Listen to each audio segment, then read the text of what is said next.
तुम्ही पण रात्रीचा भात फेकून देतात का? चला मग तुमच्यासाठी घेऊन आली आहे खूप छान अशी रेसिपी। त्यासाठी ना कांदा, टोमॅटो आणि कोथिंबीर आणि लसूण छान असं बारीक कट करून घ्यायचं। त्यानंतर कढई घ्यायची, कढईमध्ये छान असं तेल गरम करून घ्यायचं। त्यामध्ये जिरं, मोहरी, लसूण आणि कांदा छान असा परतवून घ्यायचा।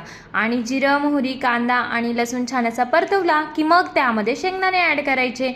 शेंगदाणे छान असे लाल खरपूस झाले आणि कांदाही छान असा लालसर झाला की मग त्यामध्ये आपण ॲड करायचा टोमॅटो।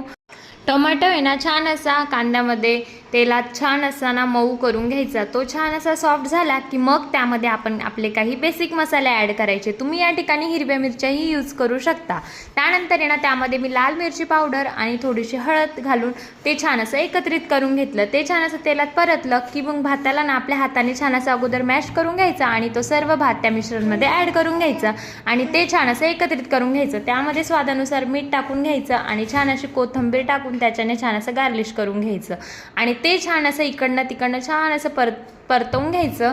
आणि भात बघा किती सुटसुटीत आणि खूप छान असं जिरा राईस सारखा रेडी होतो। चला मग रेसिपी आवडली असेल तर कमेंटमध्ये नक्की सांगा। भेटूया नेक्स्ट ब्लॉगमध्ये, तोपर्यंत बाय।